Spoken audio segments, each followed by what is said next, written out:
Selamat pagi, Shalom. Kami ucapkan selamat datang pada kesempatan ibadah hari ini, minggu terakhir di tahun 2000 Juli tahun 2022. Kita bersyukur atas anugerah Tuhan yang menyertai kita sampai dengan hari ini. Sebelum kita memulaikan ibadah ini, saya berikan kesempatan bagi kita sekalian untuk masing-masing bersaat teduh. Mari kita berdoa bersama-sama, biarlah melalui ibadah hari ini Tuhan berkenan menerima semua pujian, penyembahan, dan persembahan kita. Tuhan dimuliakan dan kita diberkati. Firman Tuhan dalam Mazmur nomor 75 ayat 2 berkata, "Kami bersyukur kepadamu ya Allah. Kami bersyukur dan orang-orang yang menyerukan namamu menceritakan perbuatan-perbuatanmu yang ajaib." Haleluya. Mari kita siapkan pujian, katakan, "Saatku menyembahmu." Saya undang kita semua untuk bangkit berdiri. Biarlah melalui pujian ini kita menyatakan hati kita, menundukkan seluruh keberadaan kita di hadirat Tuhan yang Maha Besar. Sebab Ia layak untuk kita puji dan disembah. Dan biarlah pujian penyembahan kita hari ini membumbung tinggi naik di hadapan Tuhan, menjadi kesukaan bagi Tuhan. Dan biarlah kita diberkati oleh Tuhan hari ini.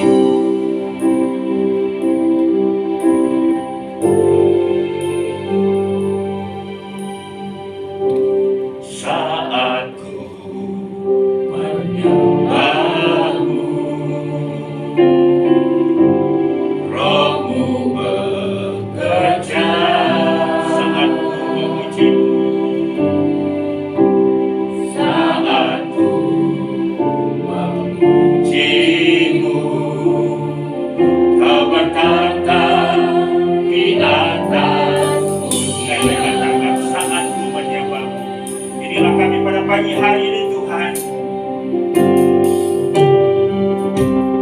saatku menyembahmu, Rohmu bekerja,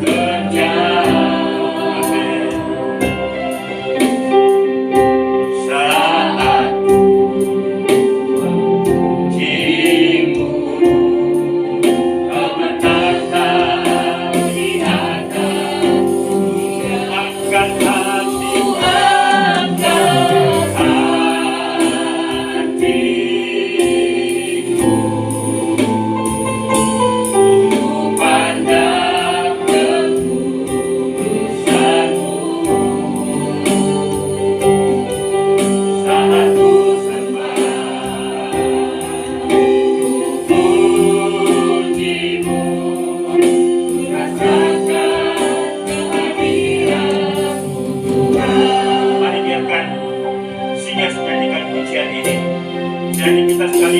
masing-masing merenung di hadapan Tuhan tentang kasih dan kuasa Tuhan yang tetap menyertai kita sampai dengan hari ini. Dan biarlah ungkapan lagu-lagu ini merupakan tebusan hati kita. Haleluya. Izinkan dan layakkan kami puji dan menyembah kepada pagi hari. Inilah kami jemaat-Mu ya Tuhan, lawan dan semua. Terimalah pujian penyembahan kami hari ini. Hanya Engkau saja kami puji dan kami tinggikan. Angkat hati, angkat hati.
semua pujian kami Tuhan. Engkau yang kami agungkan, sebab Engkau Raja di atas segala raja. Haleluya.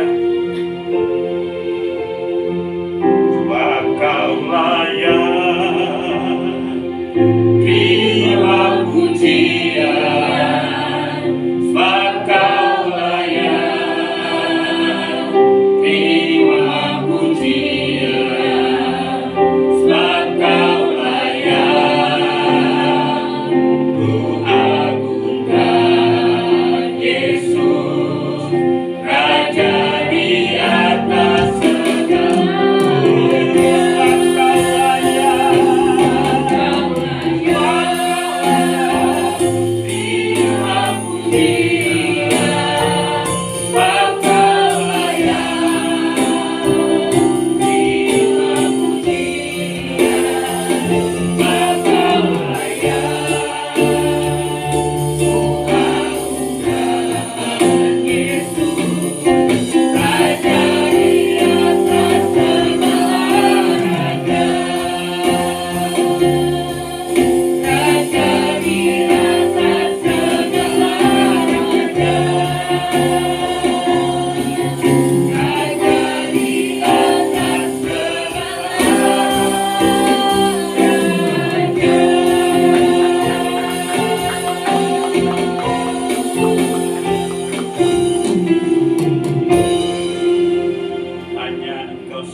Bapa di surga, di dalam nama Yesus Tuhan dan Juru Selamat kami, kembali kami bersyukur bersama-sama pada pagi hari ini atas kesempatan yang Tuhan anugerahkan kami dapat berkumpul untuk beribadah, memuji, menyembah-Mu. Kami percaya kehadiran-Mu di tengah-tengah kami. Tuhan siap menerima segala pujian, hormat, ucapan syukur, penyembahan dan persembahan kami hari ini. Dan kaiman urapan-Mu bagi semua hamba-hamba yang ada di altar ini. Biarlah kami dilayakkan untuk melayani Raja di atas segala raja itu. Terima kasih ibadah kami dari awal, pertengahan hingga selesainya. Kami buka dan kami tabiskan hanya dalam nama Allah Bapa, Anak dan Roh Kudus, Tritunggal yang Esa. Haleluya. Sama-sama kita katakan, amin.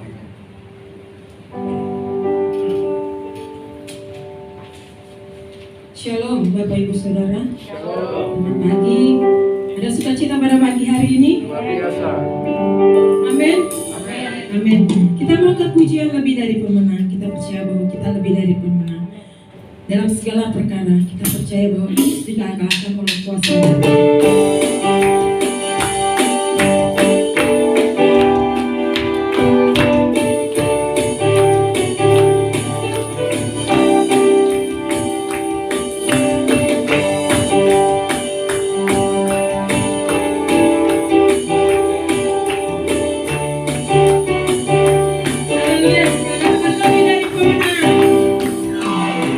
Lebih dari pemenang dalam segala perkara.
Tiba saatnya kita memberikan persembahan kita yang terbaik buat Tuhan. Saya minta Bapak Radiman bawa ke kantor kolektor.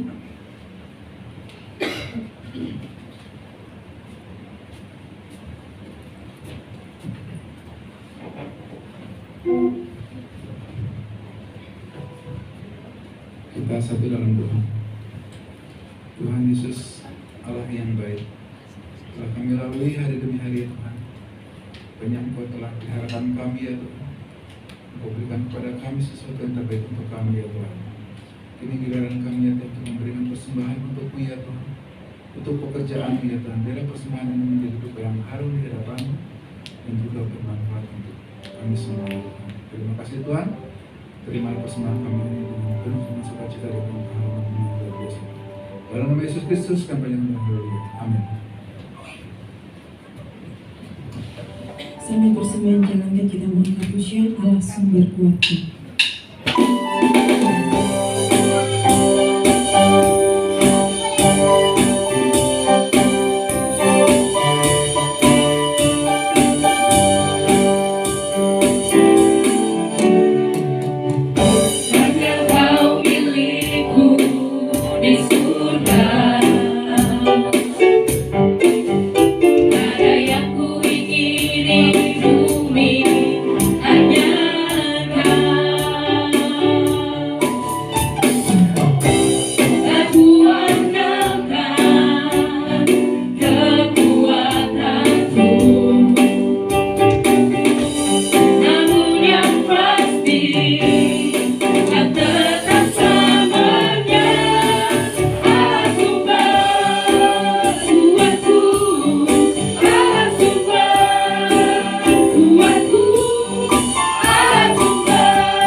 Kiranya Tuhan memberkati. Nah,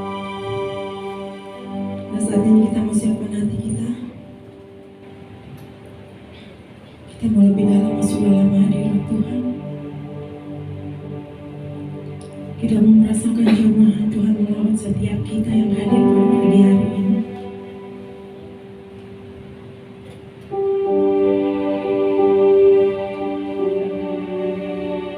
Di dalam Lukas 12 ayat 24 berkata, lihatlah burung-burung gagak, mereka tidak menabur dan atau menuai.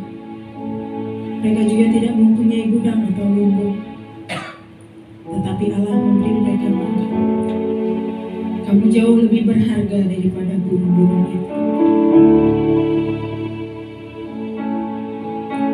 Haleluya.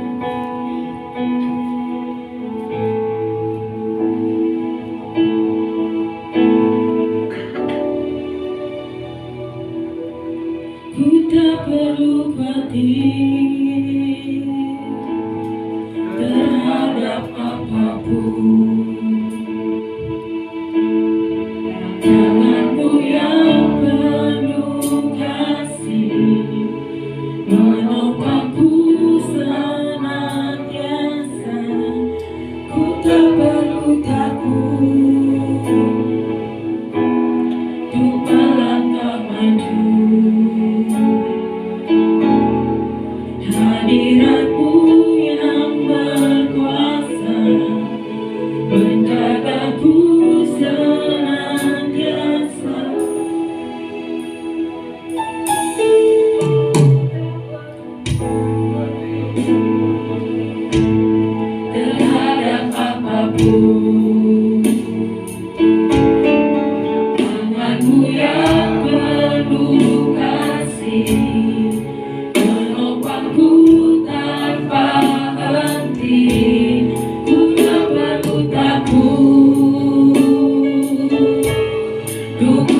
semua ungkapan bibir kami hari ini yang memuliakan Engkau, yang bersumber dari hati kami karena menikmati dan mengalami pengalaman yang indah dengan Tuhan.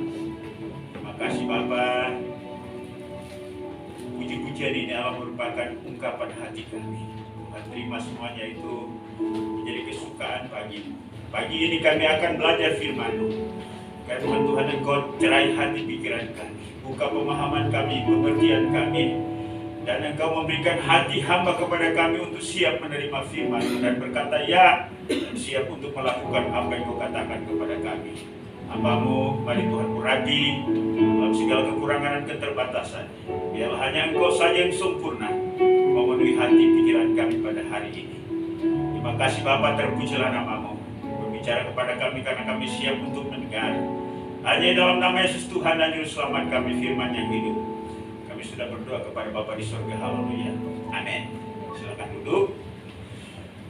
Baik, puji Tuhan. Shalom. Selamat pagi untuk kita sekalian. Kita bersyukur untuk anugerah Tuhan yang menyertai kita sampai dengan pagi hari ini. Baik, mari saya ajak kita untuk membuka bagian firman Tuhan. Kita akan lanjut melihat kembali bagian renungan kita yang berkaitan dengan pelayan Kristus. Ya. Efesus pasal 4.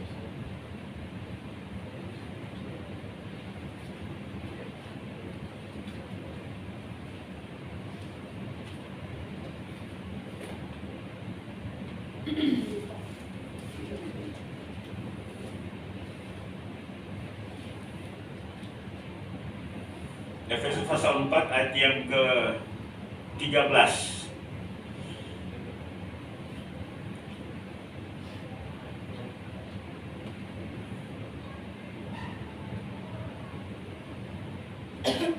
Efesus pasal 4 ayat 13 sampai dengan 16. Saya akan membacakan bagi kita sekalian. Bapak Ibu silakan melihat pada Alkitab masing-masing atau screen di depan. Demikianlah bunyi firman Tuhan. Sampai kita semua telah mencapai kesatuan iman dan pengetahuan yang benar tentang anak Allah, kedewasaan penuh dan tingkat pertumbuhan yang sesuai dengan kepenuhan Kristus. Sehingga kita bukan lagi anak-anak yang diombang-ambingkan oleh rupa-rupa angin pengajaran, oleh permainan palsu manusia dengan kelicikan mereka yang menyesatkan. Tetapi dengan teguh berpegang kepada kebenaran di dalam kasih kita bertumbuh di dalam segala hal ke arah Dia, Kristus yang adalah kepala. Daripadanya lah seluruh tubuh yang rapi tersusun dan diikat menjadi satu oleh pelayanan semua bagiannya, sesuai dengan kadar pekerjaan tiap-tiap anggota menerima pertumbuhannya dan membangun dirinya dalam kasih. Demikian jauh pembacaan kita pada pagi hari ini. Berbahagialah mereka yang membaca, merenungkan, dan melakukannya di dalam kehidupannya. Bapak Ibu dan Saudara, sekali lagi bahwa firman Tuhan ini adalah merupakan lanjutan pelajaran kita dari tema pelayan Kristus yang memahami panggilan pelayanannya. Pelayan Kristus yang memahami panggilan pelayanannya. Dari tema ini kita sudah belajar beberapa hal tentang apa yang harus dipahami atau dimengerti oleh seorang pelayan Kristus. Yang pertama yang perlu dipahami dan dimengerti oleh seorang pelayan Kristus yaitu yang bahwa Tuhan Yesus menganugerahkan atau memberikan kepemimpinan rohani bagi gerejanya.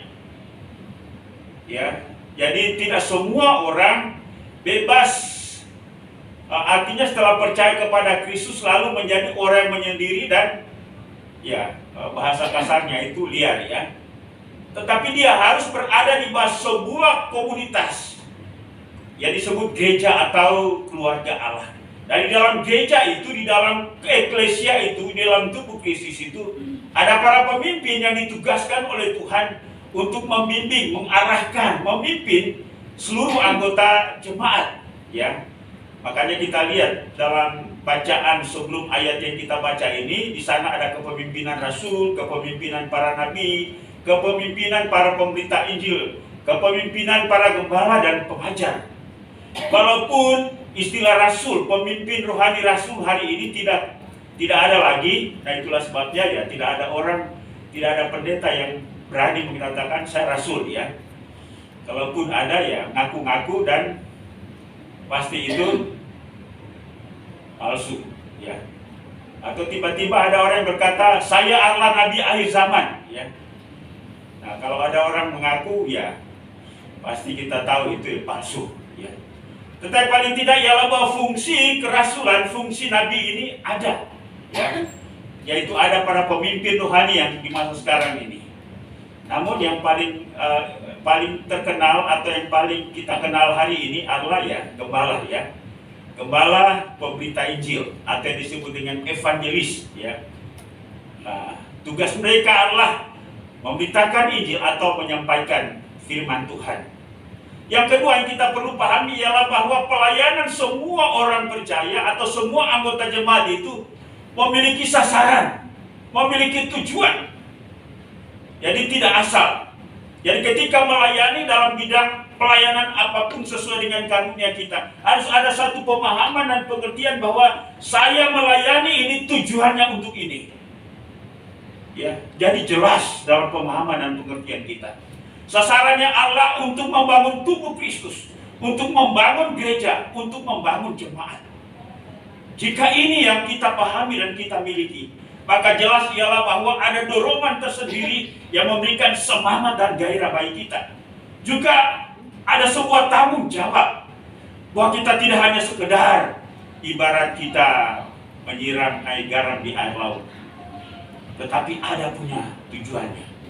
Tujuannya adalah membangun tubuh Kristus atau jemaat supaya mencapai kesatuan iman, supaya gereja, jemaat memiliki pengetahuan yang benar tentang anak Allah, supaya jemaat itu memiliki kedewasaan penuh, dan kemudian jemaat memiliki tingkat pertumbuhan yang sesuai dengan kepenuhan Kristus.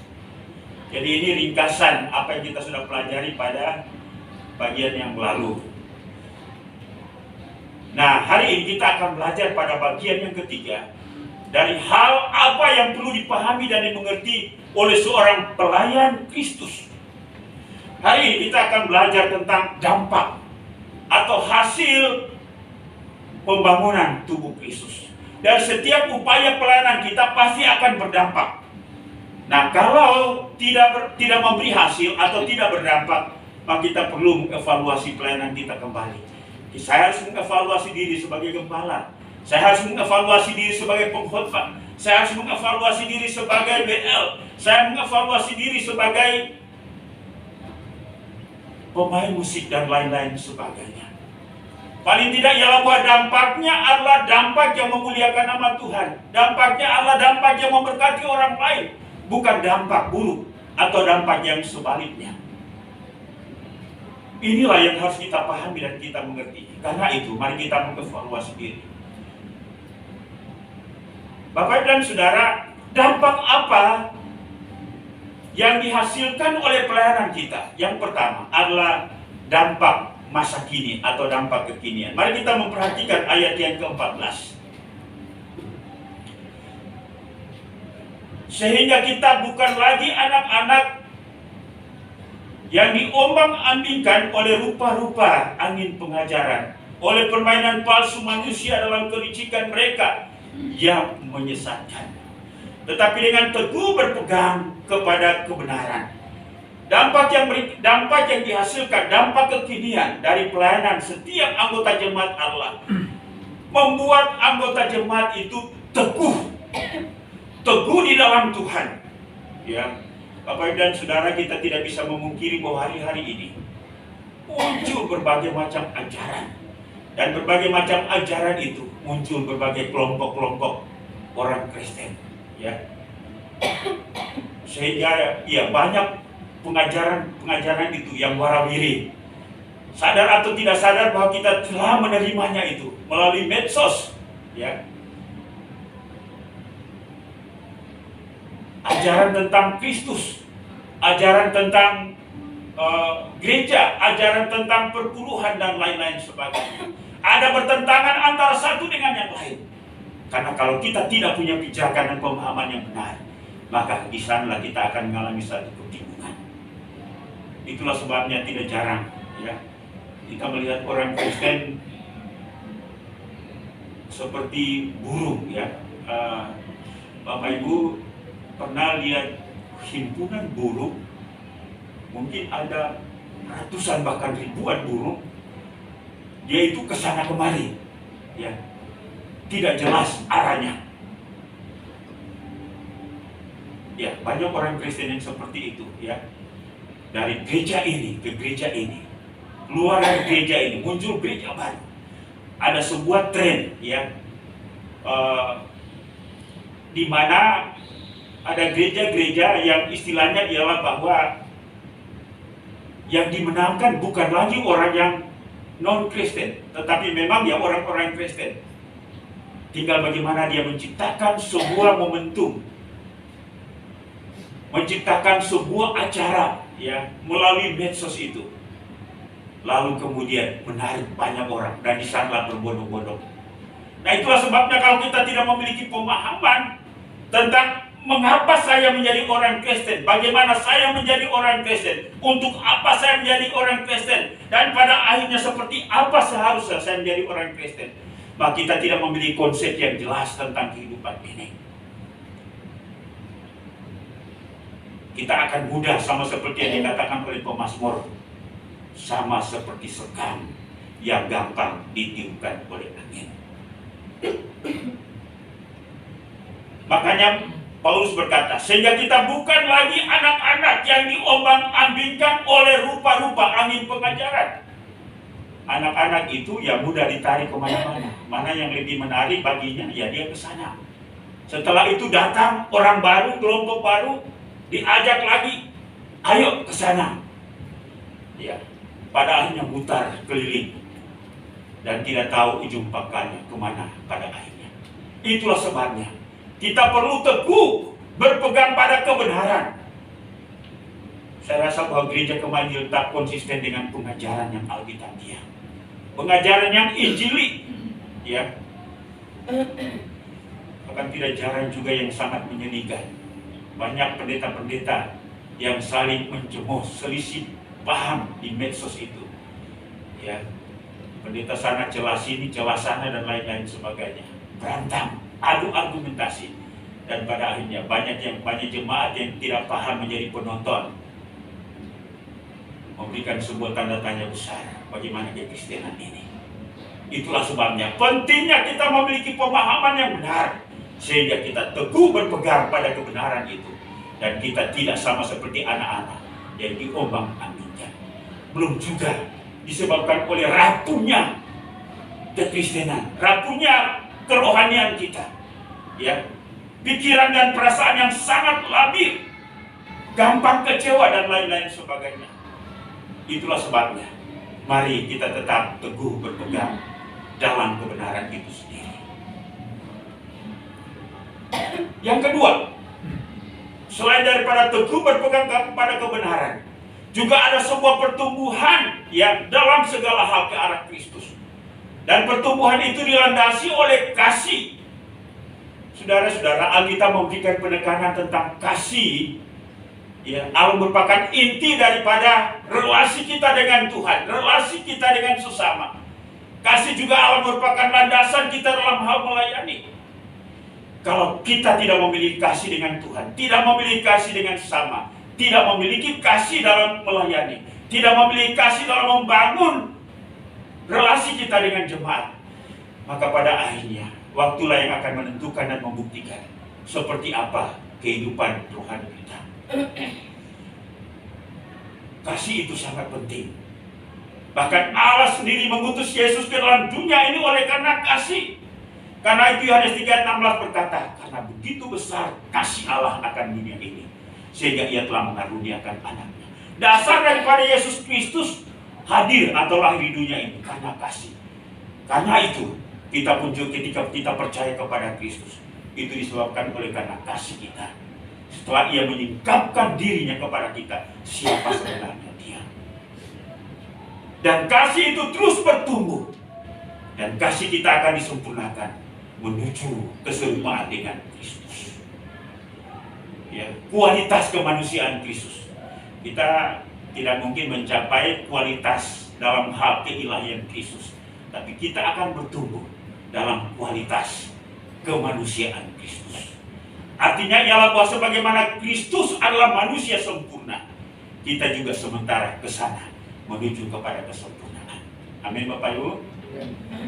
Ya, walaupun hari ini ya kita masih jatuh bangun dalam segala keberadaan kita, tapi kita sementara dalam sebuah pergerakan, sebuah progres, kita bertumbuh dan pada akhirnya kita serupa dengan Kristus.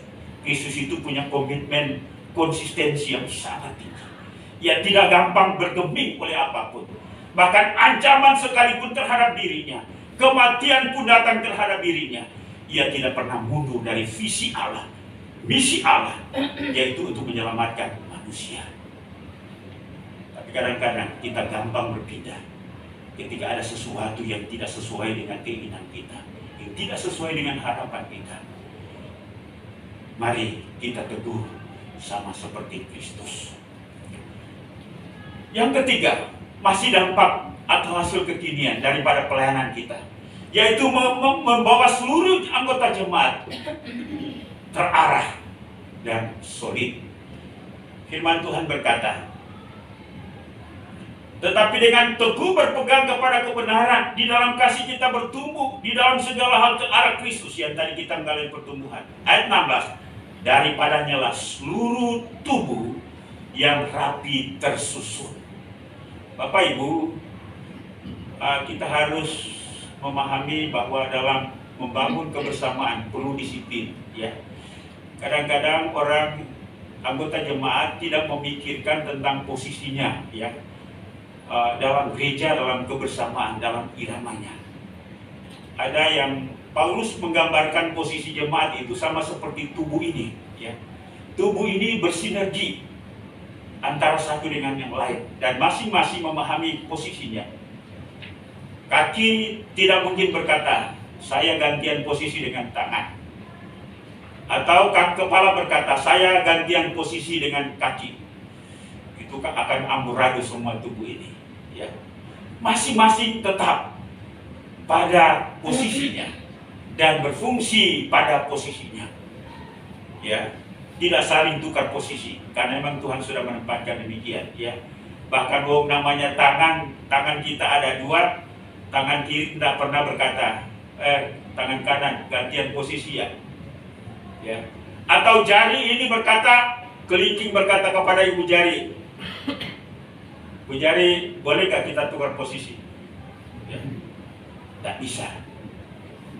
Dan masing-masing berfungsi pada tempatnya, ya. Kita kadang-kadang sebagai anggota jemaat ada, tapi tidak memfungsikan posisi kita, tidak berfungsi dalam posisi kita. Maka tubuh ini pada akhirnya tidak akan berfungsi, tidak akan maksimal dalam mencapai tujuannya. Karena itu perlu yang namanya terarah, solid, dan kita perlu memahami dan menyadari ini, ya. Kadang-kadang ya ketika kita sibuk dengan lingkungan kita yang lain, yang saya maksudkan lingkungan keluarga di rumah, lingkungan pekerjaan, kita lupa bahwa kita adalah anggota jemaat. Benar Bapak Ibu, ya? Kita lupa bahwa kita adalah anggota jemaat. Kita lupa bahwa kita adalah anggota tubuh Kristus. Kita lupa bahwa Tuhan sudah menempatkan saya dalam jemaat, dan saya harus tetap ada posisi saya dan tetap siap hadir, ya, di dalam posisi saya untuk membangun tubuh Kristus. Mengapa kita dipanggil di dalam tubuh Kristus atau jemaat? Kadang-kadang orang lebih suka melayani di luar jemaat daripada di dalam jemaat. Bahkan dalam jemaat kita sendiri pun juga ketika saya minta supaya melayani, dia bilang saya sudah punya pelayanan di luar. Bapak Ibu dan Saudara, kita harus memahami bahwa gereja lokal adalah merupakan tempat di mana Tuhan sudah menempatkan kita dan berfungsi di sana. Tidak salah kalau kita melayani di luar, itu penting. Tetapi dalam sebuah pemahaman bahwa saya melayani di luar dalam rangka untuk membangun tubuh Kristus. Tubuh adalah merupakan dampak gereja, ya, sehingga mereka yang dilayani di luar bisa bergabung dalam komunitas jemaat dan mereka bertumbuh dalam Kristus. Yang kedua, gereja mendapat mandat dari Allah, ya, untuk mewartakan Injil Kerajaan Allah. Tuhan tidak pernah mempercayakan lembaga lain untuk mewartakan Injil keluar. Benar Bapak Ibu? Apakah ada perusahaan, pendekatan perusahaan apapun yang ditugaskan untuk mewartakan Injil? Saya rasa bahwa walaupun ada, itu juga merupakan pelayanan gereja melalui perusahaan itu, sehingga mereka juga dalam perusahaan itu mewartakan Injil Kristus. Tapi inti yang tanggung jawab itu adalah pada tubuh Kristus atau gereja. Ya, dalam gereja pula lah, di mana pujian kepada Allah, penyembahan kepada Allah dinaikkan. Karena itu gereja ini sebenarnya memiliki makna dua. Organisme berarti bersifat rohani. Lalu kemudian yang kedua adalah organisasi, ya, organisasi yang memiliki prinsip-prinsip atau mekanisme untuk menata pelayanan, untuk menata kehidupan jemaat. Karena itulah yang harus kita pahami. Sehingga seluruh anggota jemaat, ya, ketika solid, ketika terarah, maka akan mengalami pertumbuhan. Jadi kita tidak memiliki konsep sendiri-sendiri, lalu saya mau ke sini, dan pada akhirnya kita tidak akan sejalan. Kita harus menerima visi dari Tuhan melalui Alkitab, ya. Coba bayangkan saja, ini musik. Katakan ada gitar, ada keyboard, ada drum, ada bass. Semua main suka-suka. Apa jadinya? Pak Yaman bagaimana kalau Pak Yaman main suka-suka, main di nada A, gitar main di nada C, bass main di nada G? Ya, hancur lele, orang Ambon bilang, ya. Ya, lalu kemudian drum juga ketukannya itu ya suka-suka. Tidak bisa seperti itu. Karena itu mesti terarah, solid, ya. Kalau dasar lagunya ya nada A, ya semua di nada A, ya. Dan pada akhirnya semuanya akan rapi, mengalami kekompakan solid dan mengalami pertumbuhan. Amin, Bapak Ibu. Inilah dampak kekinian bahwa pelayanan kita membawa dampak bagi pertumbuhan jemaat. Sekarang dampak yang berikutnya, yaitu dampak kekekalan. Ya. Dampak atau hasil kekekalan.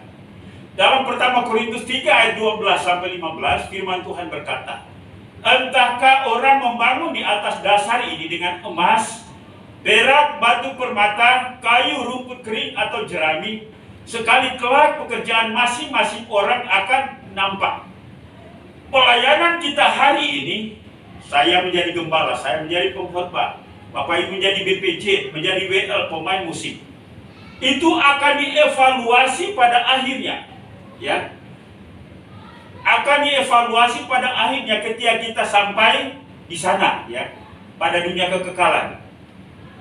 Sekali kelak pekerjaan masing-masing orang akan nampak. Kalau kita melihat ada garis, saya beri warna biru dan warna merah, ya, itu dasar dari pekerjaan yang kita bangun. Yang pertama, dasar yang kita membangun pelayanan itu adalah emas, perak, batu permata. Artinya ialah bahwa kita membangun pelayanan itu berdasarkan dasar yang memiliki kualitas. Ya, emas kalau dibakar akan hancur? Tidak. Perak kalau dibakar akan dihancur? Tidak. Batu permata kalau dibakar akan hancur? Tidak. Malah ketika semakin dibakar akan menghasilkan atau menunjukkan kemurnian atau keasliannya. Ya. Tapi bagaimana dengan bahan yang kedua? Kayu, rumput kering atau jerami. Ketika dibakar apa yang terjadi? Ya, habis. Makanya firman Tuhan berkata, sekali kelak pekerjaan masing-masing orang akan nampak, akan terbukti. Karena hari Tuhan akan menyatakannya. Sebab ia akan nampak dengan api. Ya. Dan bagaimana pekerjaan masing-masing orang akan diuji oleh api itu. Ya. Jadi melayani saja itu pun juga akan dilihat. Apatah lagi tidak melayani sama sekali. Ya. Lalu kita lanjut. Jika pekerjaan yang dibangun seorang tahan uji, ia akan mendapat upah. Ketika saya membangun, ya, dengan emas, perak, batu permata, dalam kepemimpinan sebagai gembala, dalam kepemimpinan sebagai BPJ, dalam pengkhotbah, dalam memainkan musik, maka pada akhirnya kita akan mendapat upah. Amin. Kita akan mendapat, itulah sebabnya tanamkan dalam diri kita bahwa apapun pelayanan yang saya lakukan, walaupun memang motif saya melayani bukan itu, motif saya melayani yang paling utama ialah sebagai ucapan syukur kepada Tuhan, karena Ia sudah mati di atas kayu salib untuk menyediakan keselamatan. Tetapi firman Tuhan berkata, apapun yang kita lakukan bagi Tuhan tidak akan pernah sia-sia. Kiranya ini memberikan motivasi kepada kita, sehingga kita menggunakan semua peluang pelayanan untuk kita lakukan dengan tulus hati dan secara maksimal. Amin Bapak Ibu. Akan mendapat upah. Namun jika pekerjaan terbakar, ia akan menderita kerugian, menjadi gembala sia-sia, berkhotbah sia-sia, menjadi BPJ sia-sia, memainkan alat musik. Ketika kita membangun pelayanan itu, ibarat dengan bahan dasar kayu, rumput kering dan jerami, karena itu pada akhirnya akan terbakar. Tetapi kita sendiri, puji Tuhan, firman Tuhan berkata, tetapi ia sendiri akan diselamatkan. Tetapi seperti dari, maksudnya apa? Kita selamat. Bapak Ibu sudah pernah lihat orang selamat dari kebakaran? Ketika ada rumahnya terbakar, dia selamat. Ya, dia selamat, tetapi dia tidak bisa menyelamatkan apapun yang menjadi miliknya. Itulah gambaran ketika kita melayani dengan tidak benar. Kita selamat masuk surga, tetapi kita tidak punya apa-apa. Nah, itulah sebabnya saya percaya ketika sampai di surga kita akan menyesal. Ya, sama seperti orang kaya itu ketika dia sampai di sana dia menyesal. Ya, makanya dia suruh Lazarus supaya kembali ke dunia ini untuk memperingatkan saudara-saudaranya, supaya saudara-saudaranya itu jangan hidup seperti dia. Tapi itu sudah terlambat. Karena itu mari kita memahami dan menyadari bahwa mumpung kita masih hidup, itu berarti bahwa ada peluang besar untuk kita melakukan pelayanan apapun dan melayanilah dengan benar. Amin. Ya, jangan seperti orang baru keluar dari kebakaran, tidak punya apa-apa nanti. Semua yang dia lakukan di dunia ini karena salah dalam melayani, sama dengan menjadikan bahan pelayanannya seperti dari rumput kering dan jerami, dari kayu, semuanya terbakar. Sia-sia yang kita lakukan. Saya rasa bahwa kita semua tidak menginginkan hal yang seperti itu. Kita rindu supaya pelayanan kita pada akhirnya Tuhan siapkan upah di seberang sana. Karena itu mari melayanilah di bawah pemimpin rohani yang mengarahkan kita. Jangan suka-suka, jangan semau kita, karena itu rumus yang Tuhan sudah tetapkan. Yang kedua, mari kita melayani dengan sebuah pemahaman bahwa pelayanan kita memiliki sasaran yang benar, yaitu untuk membangun tubuh Kristus. Bukan hanya sekedar tampil, ya, juga sebagai pelayan-pelayan apapun termasuk pengkhotbah, ya, bukan amplop yang menjadi sasarannya, tetapi sasarannya ialah untuk membangun tubuh Kristus. Untuk kita yang ada di jemaat ini, pelayanan saya adalah untuk membangun jemaat ini. Dan yang ketiga, mari kita menyadari bahwa pelayanan yang dilakukan memiliki dampak, yaitu dampak kekinian dan dampak kekekalan. Saya rasa bahwa kita akan bersuka cita ketika kita melihat hasil pelayanan kita di sana. Makanya dalam kitab Wahyu berkata, berbahagialah orang yang meninggal di dalam Kristus, sebab ia telah beristirahat dan ia menikmati hasil jerih lelah payahnya. Mengapa? Karena dia melayani dengan benar ketika dia masih sehat, dia masih hidup, dan pada akhirnya dia memperoleh upah, bukan alias terbakar dan akhirnya dia mengalami kerugian. Makanya lagu yang paling terkenal sekarang ini apa? Hidup ini adalah kesempatan. Ya, jangan menjadi orang Kristen yang hidupnya kosong tanpa melakukan apapun bagi tubuh Kristus. Dan ketika melayani pun juga mari melayani dengan pemahaman yang benar. Dan biarlah firman Tuhan ini menolong kita untuk berpikir kembali. Bagaimana saya sebagai pelayan Kristus? Apakah saya sudah melayani dengan benar? Atau melayani dengan cara yang salah? Suka-suka saya. Saya rasa bahwa segala apapun di dunia ini harus teratur. Dan untuk teratur, ada yang mengatur. Ya, berikan kesempatan kepada pemimpin rohani untuk mengatur. Kadang-kadang kita lebih banyak anggota gereja memimpin dirinya sendiri, menempatkan dirinya sebagai pemimpin, dan sulit untuk diatur. Karena itu, mari kita menjadi pelayan yang mau diatur, memiliki pemahaman yang benar, dan pada akhirnya pelayanan kita berdampak pada kekekalan. Amin Bapak Ibu. Kiranya Tuhan memberkati kita sekalian. Mari kita tetap semangat dalam keadaan apapun juga. Ya, saya lihat akhir-akhir ini ya mungkin kita belum move on dari suasana COVID ini. Ya, kita masih santai-santai. Ya, saya mau supaya kita punya ya kehidupan rohani, kehidupan berjemaat, kehidupan pelayanan kita punya semangat yang luar biasa. Amin. Beberapa waktu yang lalu saya bertemu dengan kebetulan ada pertemuan ya dengan beberapa teman-teman. Lalu dari teman-teman itu karena ada latihan ya, ada latihan di gereja. Ya, mereka bilang tolong cepat-cepat ya. Tolong cepat-cepat pertemuan kita karena kami ada latihan di gereja ya. Tidak hanya 1-2 orang. Saya berkata ini luar biasa semangat daripada anggota jemaat ini. Tidak menjadikan pertemuan itu menjadi sebuah alasan untuk mereka tidak hadir di gereja pada latihan itu.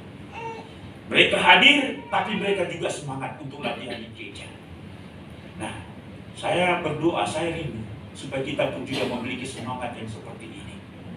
Ya, kegiatan di rumah, ayo kita semangat. Kegiatan pekerjaan di kantor, ayo kita semangat. Tetapi jangan semangat kita tersedot di sana sehingga tidak ada lagi semangat ke gereja. Amin Bapak Ibu. Mari kita membagi waktu kita, membagi hidup kita, membangun diri kita. Kita juga sangat dibutuhkan oleh tubuh Kristus di tempat ini. Kiranya Tuhan memberkati kita. Baik, saya ajak pemain musik ke depan. Kita angkat pujian Jadikan Kami Satu. Ya.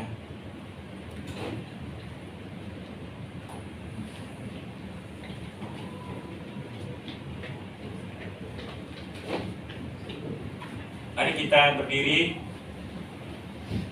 Ya, dalam hal apapun, pada prinsipnya kita adalah satu sama seperti tubuh kita. Karena itu, semangat dalam kehidupan rohani, semangat dalam pelayanan, kita juga perlu bersama-sama. Karena Tuhan telah menjadikan kita sebagai satu tubuh, yaitu tubuh Kristus.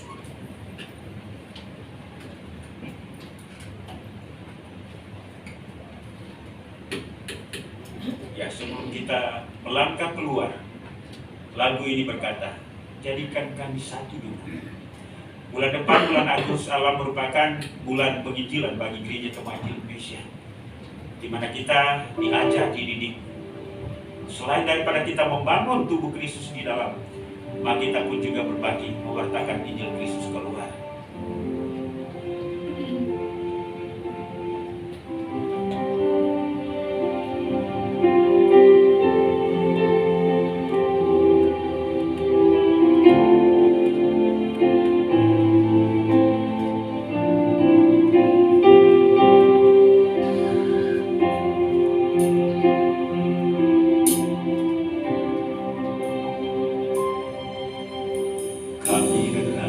Diri di hadapan,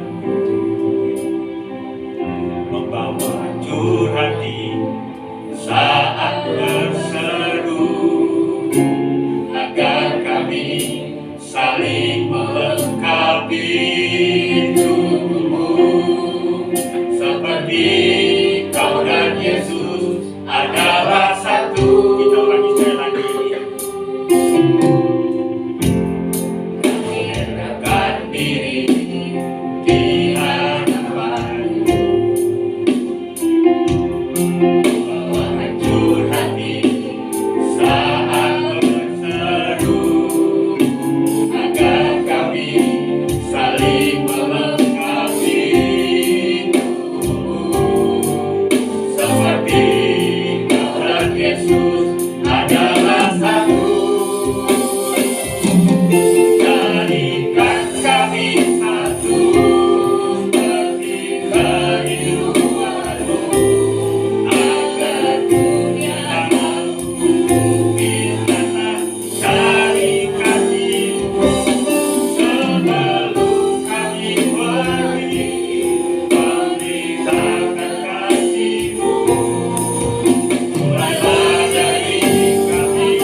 pelayan Kristus, juga sebagai anggota Kristus. Kami sadar bahwa banyak hal yang belum kami capai karena kelambanan kami dalam berpikir, karena kami masih teguh dengan ego kami.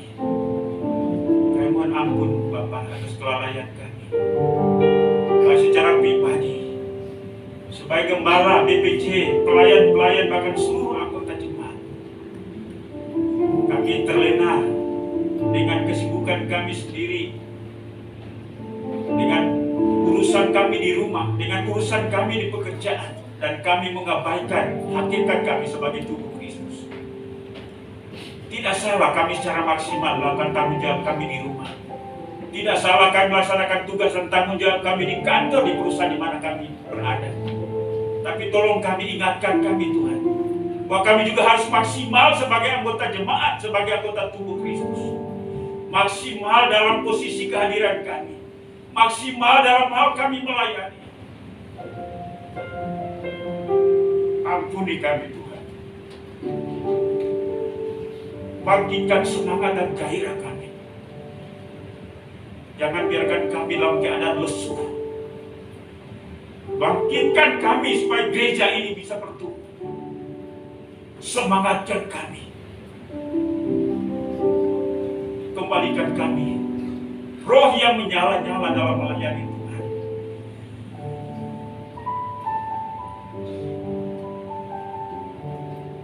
Seberapapun kami yang hadir pada pagi hari ini, biarlah firman-Mu tertanam dalam hati dan pikiran kami, lalu menggerakkan dan menggairahkan kami untuk bangkit bagi Tuhan, bagi gereja Tuhan. Karena itu satukan kami, meteraikan firman-Mu, dan biarlah Tuhan terus berbicara kepada kami. Bila doa kami dan ucapan syukur kami atas firman-Mu, hanya dalam nama Yesus Tuhan dan Juru Selamat kami, kami sudah berdoa dan mengucap syukur kepada Bapa di surga. Haleluya. Amin. Silakan duduk, Tuhan memberkati.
Bersama-sama dalam ruangan ini beribadah, memuji, menyembah-Mu, bersyukur, berdoa, mendengarkan firman-Mu. Kami melayani dalam ibadah ini. Terima kasih untuk kesempatan hari ini. Kami percaya janji-Mu bahwa semua hal yang kami lakukan bagi Tuhan tidak akan pernah sia-sia. Terima kasih buat Tuhan sudah menyertai ibadah kami dari awal pertengahan hingga menjelang selesainya ini. Kami sungguh menikmati persekutuan yang indah. Biarlah ini akan terus menolong kami untuk terus memiliki semangat dalam hal bersekutu dan beribadah serta melayani. Terima kasih untuk semua hamba-hamba-Mu yang Tuhan sudah pakai dalam pelayanan hari ini. Baik hamba-Mu yang memimpin kami dalam puji-pujian. Demikian pun juga menyampaikan firman, singers, pemain alat musik kolektan, penyambung jemaat dan multimedia. Bahkan semua kami yang hadir, kami terima berkat-Mu untuk apa yang kami lakukan hari ini. Dan biarlah pelayanan ini sungguh memuliakan nama Tuhan. Bahwa berdoa untuk pertumbuhan iman rohani daripada seluruh anggota jemaat Marturia, baik baik itu bapak-bapak, ibu, pemuda, remaja sampai kepada anak-anak. Biarlah kami terus mengalami pertumbuhan yang signifikan dalam iman kami. Dan biarlah kami semakin teguh menghadapi segala pergumulan dalam kehidupan kami. Terima kasih Tuhan. Kami berdoa untuk jemaat-Mu. Mari Tuhan teguhkan mereka. Teguhkan kami semua sehingga dalam hidup apapun kami menghasilkan kebenaran. Kami setia dalam beribadah. Kami setia dalam melayani. Kami juga sanggup untuk dapat menempatkan diri dalam kehidupan rumah tangga sehingga kami jadi berkat bagi suami, bagi istri, bagi anak-anak, bagi orang tua kami, juga lingkungan masyarakat di mana kami berada. Tuhan, kami juga berdoa, kami mengucap syukur untuk segala pengalaman yang Tuhan izinkan dalam sepanjang minggu ini. Tuhan sudah menyertai walaupun kami tidak mengungkapkan itu secara detail satu persatu. Tapi inilah ucapan syukur kami hari ini. Kami mengucap syukur bersama dengan keluarga Pak Yohanes, di mana anak kekasih kami Alfredo Tuhan sudah tambahkan usia setahun lagi hari ini. Tuhan berkati Aldo dalam masa mudanya, pendidikannya, masa depannya. Kiranya Aldo diberkati Tuhan dan jadi kebanggaan buat orang tua, baik gereja juga masyarakat. Keluarga Pak Yohanes, Ibu Christine kami serahkan ke dalam tangan-Mu. Berkati keluarga ini, biarlah mereka semakin setia dengan Tuhan. Bapa di surga, kami juga berdoa untuk kehidupan rumah tangga, jemaat-Mu, hubungan suami istri, anak orang tua. Tuhan tolong sadarkan kami supaya kami melaksanakan tugas dan tanggung jawab kami sebagai suami yang harus memberkati istri dan anak-anak dengan segala sikap hidup kami dan tanggung jawab kami. Juga sebagai istri terhadap suami dan anak-anak, tolong kami. Kalau kami sudah mulai menyimpang, ingatkan kami. Engkau rotani kami dengan rotan kasih-Mu sehingga kami tidak terlanjur mengikuti hawa nafsu hidup kami. Tapi kami biarlah berbalik, takut akan Tuhan dan jadi berkat bagi keluarga kami. Hari ini juga kami berdoa untuk anak-anak muda kami. Tuhan memberkati mereka dalam masa muda. Tuhan tuntun mereka. Tuhan pagari mereka dari pengaruh-pengaruh dunia ini. Dan biarlah mereka tetap setia dengan Tuhan. Mereka yang masih sekolah, baik di tingkat SD, SMP, SMU, perguruan tinggi, memberkati dengan hikmat sehingga berhasil. Mereka yang sudah selesai, mari Tuhan Engkau tolong supaya tersedia pekerjaan bagi mereka yang merupakan pemberian Tuhan. Demikian pun juga persoalan pergumulan apapun yang dihadapi oleh jemaat-Mu, kami bawa ke dalam tangan kemahkuasaan-Mu. Tuhan tolong kami tepat pada waktunya. Kami berdoa buat mereka yang lemah tubuh, sakit. Mari Tuhan Engkau jamah jemaat Tuhan. Secara khusus kami berdoa buat hamba-Mu Pak Agus dan Ibu Cynthia Maria, yang pada tanggal 3 dan 4 akan ada penanganan khusus oleh tenaga medis dokter. Sebelum mereka ke sana, kami bawa mereka, teguhkan iman mereka, baik Pak Agus maupun Ibu Maria. Dan biarlah Tuhan Engkau memakai para dokter ini untuk mengangkat penyakit mereka, sehingga mereka sembuh di dalam nama Yesus. Terima kasih Tuhan untuk kasih-Mu. Kami juga berdoa untuk Ibu Yuli, kami mohon kesehatan dan pemulihan daripada Tuhan. Ibu Liliana, Ibu Asyu, Ibu Marta, Tuhan jamah mereka. Kami mengucap syukur untuk pemulihan dan kesembuhan kami sekeluarga, hamba-Mu Ibu Ruhati dan Bapak Ibu yang lain. Terima kasih untuk kebaikan dalam hidup kami. Kami mohon kesehatan dari Tuhan untuk seluruh jemaat-Mu, sehingga kami tetap terlindungi dari wabahnya COVID, dan biarlah kami tetap sehat di dalam Tuhan. Kami berdoa juga untuk usaha pekerjaan daripada seluruh anggota jemaat-Mu. Apapun yang dikerjakan kiranya berhasil dalam nama Yesus, sehingga mereka berkecukupan secara ekonomi dan keuangan. Kami juga boleh mendukung pelayanan pekerjaan Tuhan, mengembalikan apa yang menjadi hak dan pilih Tuhan. Kami berdoa untuk masa depan daripada gereja ini. Tuhan tolong, biarlah gereja ini tetap tumbuh baik secara jumlah maupun secara kualitas lebih lagi. Kami berdoa untuk gereja kemajuan Indonesia baik pada tingkat pusat, wilayah, daerah sampai kepada gereja-gereja lokal. Tuhan yang Kau memberkati Ketua Umum Badan Pengurus Pusat, Ketua-Ketua Wilayah Badan Pengurus Wilayah, Ketua-Ketua Daerah Badan Pengurus Daerah, Jemaat Gembala-Gembala dan BPJ di jemaat-jemaat lokal. Kami berdoa untuk Jawa Sumatera, Daerah Jabodetabek 2, kiranya Tuhan yang Engkau memberkati. Penginjilan dalam negeri, luar negeri, kerjasama dengan lembaga gereja lain, Tuhan Engkau berkati. Kami juga berdoa untuk pemerintah bangsa dan negara kami. Tuhan memberkati Presiden, Wakil Presiden, para menteri, juga struktur pemerintahan dari pusat sampai ke daerah, semua lembaga tinggi negara, TNI, Polri, Tuhan memberkati. Dan biarlah bangsa ini tetap kondusif bagi Injil. Khususnya kami berdoa untuk Kota Madia, Bekasi, dan Kabupaten Bekasi, daerah Jabodetabek, karena kesejahteraan bangsa kota ini juga menjadi kesejahteraan kami. Terima kasih Bapa di surga. Ucap syukur juga untuk persembahan jemaatmu hari ini sebagai tanda ucapan syukur sukacita. Terima kasih kami kepada Tuhan, kami mengembalikan itu kepadamu. Tuhan terima dan Tuhan jadikan persembahan ini jadi sarana mendukung pelayanan pekerjaan di tempat ini. Kembalikan berkat-Mu berlipat kali ganda untuk seluruh jemaat-Mu yang sudah memberi dengan sukacita. Jemaat Tuhan yang tidak hadir hari ini dimanapun mereka berada, Tuhan sertai dan memberkati mereka. Kami akan kembali ke dalam kehidupan kami sehari-hari, melaksanakan tugas dan tanggung jawab kami di rumah, di pekerjaan. Kami mohon pemeliharaan Tuhan yang sempurna bagi seluruh jemaat-Mu. Lindungi dan berkati keluar masuk rumah. Kami boleh aman dan sejahtera. Kami berdoa untuk Thomas yang ada di Irak, Tuhan juga memberkati dalam tugas dan pekerjaan, bahkan juga jemaat-jemaat lain di tempat-tempat yang lain. Dengan segala pergumulan mereka, Tuhan sertai. Inilah doa syukur kami Bapa. Tuhan, Engkau sempurnakan doa kami, karena kami bahwa semuanya ini dalam satu nama yang maha kuasa, yaitu Yesus Tuhan dan Juru Selamat kami. Haleluya. Hormat bagi Allah Bapa.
Apa yang telah disampaikan kepada kita hari ini, terimalah itu, renungkan dan lakukanlah itu dalam segenap kehidupanmu.